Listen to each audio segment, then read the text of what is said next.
चीज होगी जो हमें वहां से कहा गया।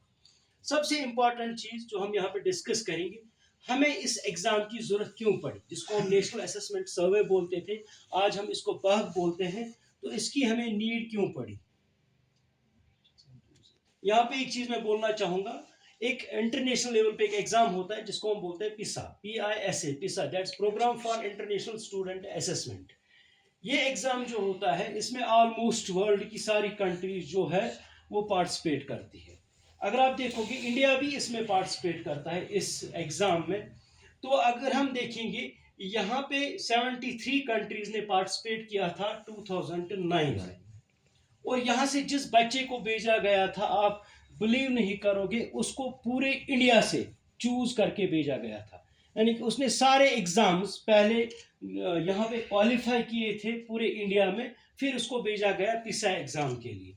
और जब वह एग्जाम में बैठा, जब उसने एग्जाम दिया, जब उसका रिजल्ट आया, तो हमारी जो रैंक रही वो रही लास्ट बट वन।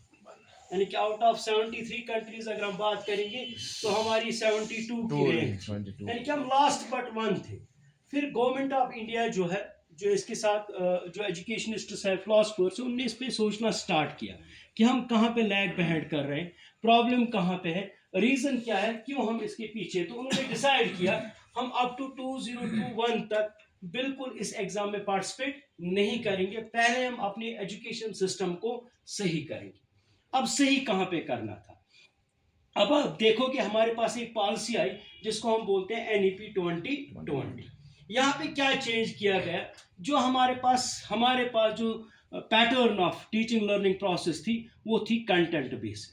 लेकिन इन्होंने क्या किया, इन्होंने एक पैराडाइम शिफ्ट लाया। यहाँ पे हम कंटेंट बेस्ड से किस बेस पे आए, कॉम्पिटेंसी बेस पे, कि हमने कॉम्पिटेंसी बच्चों के अंदर डेवलप करने, क्योंकि यही कॉम्पिटेंसी बच्चे लैग कर रहे हैं, हमारे बच्चे, उनको पता ही नहीं है। अगर हम कॉम्पिटेंसी को इन सिंपल वर्ड्स में समझेंगे तो कॉम्पिटेंसी होती क्या है, जिसको हम कहते हैं रियल एबिलिटी। जो रियल एबिलिटी है, जो रियल लाइफ में, जो रियल लाइफ एक्सपीरियंसेस है, उसमें फिर वो चीज यूज करें। यानी कि जो हम स्कूल में पढ़ा रहे हैं, जैसे हमने जब हम किसी को कहते हैं कि अच्छी परमिस थ्योरी ऑफ रिलेटिविटी, लेकिन ये तो सबको पता है थ्योरी ऑफ रिलेटिविटी क्या है। अगर मुझे आप कहोगे इसको अप्लाई कहाँ पे करना है, मुझे खुद भी नहीं पता है। मैं आप में से किसी को कहूंगा आपको अप्लाई कहाँ करना है, आपको खुद भी नहीं पता है। हम बच्चे को लेंथ इनटू ब्रेडथ पढ़ाते हैं, लेकिन ये लेंथ इनटू ब्रेडथ उसको कैलकुलेट भी करना आता है, लेकिन जब हम रियल लाइफ सिचुएशन में उसको ले जाते हैं, उसको जब अपनी जमीन का मेजरमेंट करना होता है, उसको पटवारी को बुलाना पड़ता है। The reason behind that is क्योंकि वो लैक करता है कॉम्पिटेंसी। इसी वजह से यहाँ पे एक शिफ्ट किया गया जिसको हम पैराडाइम शिफ्ट बोलते हैं NEP 2020 में, that is from content based to competency based. ये पाया गया कि हम सिर्फ कंटेंट पढ़ाते हैं, हम बच्चे के अंदर कॉम्पिटेंसीज डेवलप नहीं करते। लेकिन ये कॉम्पिटेंसीज चेक करने के लिए एक और सिस्टम ऑफ असेसमेंट बनाया गया। एक तो आप स्कूल्स में असेसमेंट करते हो, एक होता है एग्जाम। एग्जाम में आपके पास सेट स्टैंडर्ड्स होते हैं, यानी कि आपको वहां कहा जाता है सेट स्टैंडर्ड्स में कि अगर बच्चा आप 100 मार्क्स का पेपर देते हो, बच्चे को 33 लाने हैं, he will be declared as a pass, उसको हम डिक्लेयर करते हैं पास। लेकिन असेसमेंट में ऐसा नहीं होता है। असेसमेंट में हम डॉक्यूमेंटेशन करते हैं on the base of empirical data, यानी कि जो डाटा वो एक्सपीरियंस से, प्रैक्टिकल से हासिल करता है, उसी के बेसिस पे हम एक डॉक्यूमेंटेशन करते हैं, उसी को हम असेसमेंट बोलते हैं।